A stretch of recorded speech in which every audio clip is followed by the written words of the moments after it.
ఇంత చేసిన చాలా బాధాకరమైన విషయాలు ఏమంటే సరిగా పనిచేయడం లేదు అనే ఒక బాధను నాకు పరిచయం చేసింది ఈ పార్టీలో కొంతమంది సభ్యులు. అదొక బాధాకరమైన సంఘటన. నేను తిరిగినందుగా నాకు తెలిసి ఈ జిల్లాలో కంప్లీట్ రాయలసీమలో కూడా ఎవ్వరు కూడా చేయనంత పార్టీ పని చేసిన వ్యక్తిని నేను. అయితే ఈ రోజు పార్టీలో కొంతమంది ఇటువంటి సమాచారాన్ని దాచిపెట్టి అధినాయకుడికి నేను ఏ పని చేయలేదని చెప్పడం చూస్తే చాలా బాధాకరమైంది. కొత్తగా వచ్చిన వ్యక్తిని ఈరోజు ఇతర పార్టీల నుంచి వస్తారు. ఎన్నికల్లో ఎన్నో ప్రభావాలు పెట్టాలని పార్టీనే ప్రభావం పెట్టే పరిస్థితులు ఈరోజు ఉన్నాయి. టికెట్ తీసుకోవాలనే ఒక ప్రయత్నం ఒక జరుగుతూ ఉంది. ఇవన్నీ మనకు చాలా కష్టంగా కూడా ఉంటాయి, వినేదానికైనా చెప్పేదానికైనా కూడా. ఒక బాధ్యతగా నియోజకవర్గంలో ఇన్ని సంవత్సరాలు తొక్కని గడప లేదు, చూడని మనిషి లేదు.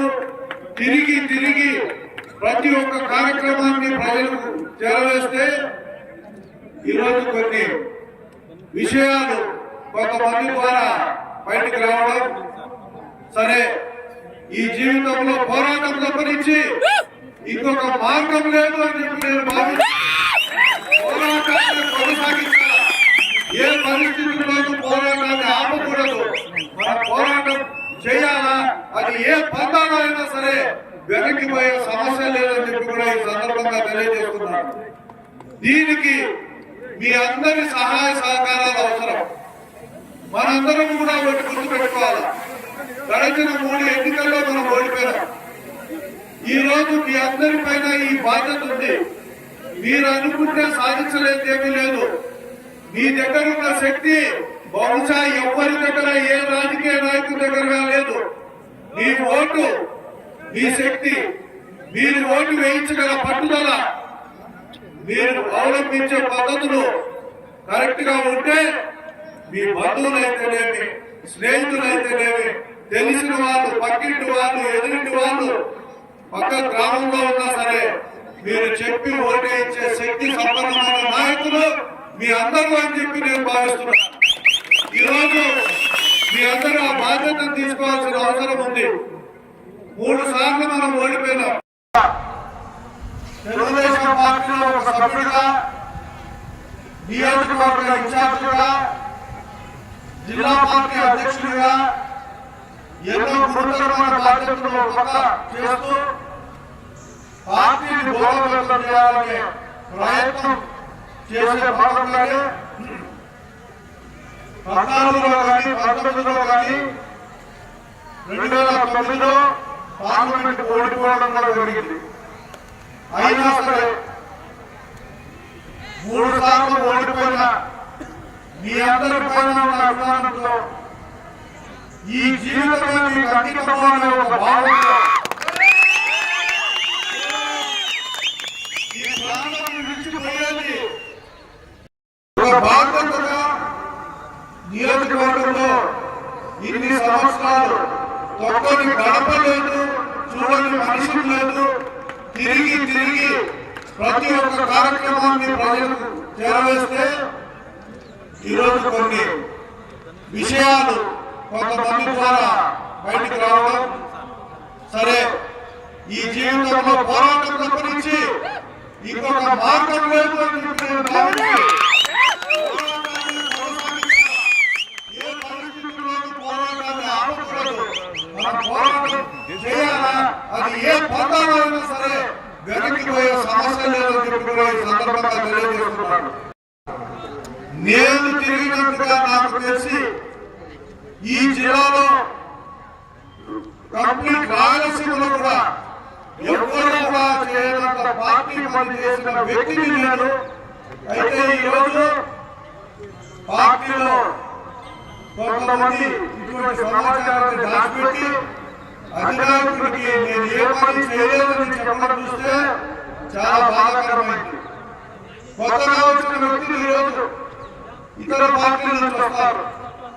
ఎన్నికల్లో ఎన్నో ప్రభావాలు పెట్టాలని పార్టీలో ప్రభావాలు పెట్టే పరిస్థితులు ఈరోజు ఉన్నాయి. టికెట్ తీసుకోవాలనే ఒక ప్రయత్నం ఒక పక్క జరుగుతూ ఉంది. ఈరోజు ముఖ్యంగా ఈ సమావేశం ఏర్పాటు చేయడం రాబోయే ఎన్నికలకు మనం ఎలా సమావేశం కావాలి. రాబోయే ఎన్నికలు మనందరికీ చాలా కీలకమైన ఎన్నికలుగా నేను భావిస్తున్నాను. మనం దాదాపు 1962 కంటే పూర్వం నుంచి జరిగిన పంచాయతీ ఎన్నికల్లో పెద్దలు మా మొదలైన సూర్యనారాయణ రెడ్డి గారు రాజకీయంగా మా కుటుంబాన్ని ప్రజలకు పరిచయం చేయడం, ఆ తర్వాత ఆయన సభ్యుల పరిషత్గా జిల్లా పరిషత్ చైర్మన్ గా సేవలు అందించడం, మరి 62లో ఆయన సమితి ఎలక్షన్ కోసం ఇక్కడికి వచ్చి ఆ ఎన్నికల్లో పాల్గొని ఈ ప్రాంతాన్ని చూసిన తర్వాత మా తండ్రి రాజగోపాల్ రెడ్డి గారు ఇంజనీరింగ్ చదువుకున్న పట్టణంలో ఆయన ఇక్కడికి ఈ ప్రాంతాన్ని చూసిన తర్వాత ఉద్యోగానికి రాజీనామా చేసి ఈ ప్రాంతాన్ని అభివృద్ధి చేయాలని చెప్పి ఒక లక్ష్యంతో ఆనాడు రాజకీయాలు రావడం జరిగింది. నిజంగా ఒకసారి ఆలోచన చేస్తే ఆయన మీరు 5 పర్యాయాలు శాసనసభకు ఎన్నిక చేసినారు. ఆయన పివి నరసింహారావు మంత్రివర్గంలో కొద్ది రోజులు మా అభిమాన నాయకులు తెలుగుదేశం పార్టీ వ్యవస్థాపక అధ్యక్షుడైన పూజలు ఎన్టీ రామారావు గారి క్యాబినెట్ లో ఆయన మంత్రిగా పనిచేయడం జరిగింది. ఎంతో హుందాగా నిజాయితీగా ప్రజలందరూ కూడా వారి అభిమానాలతో ఆయన జీవితం రాజకీయం కొనసాగించాడు. 1999లో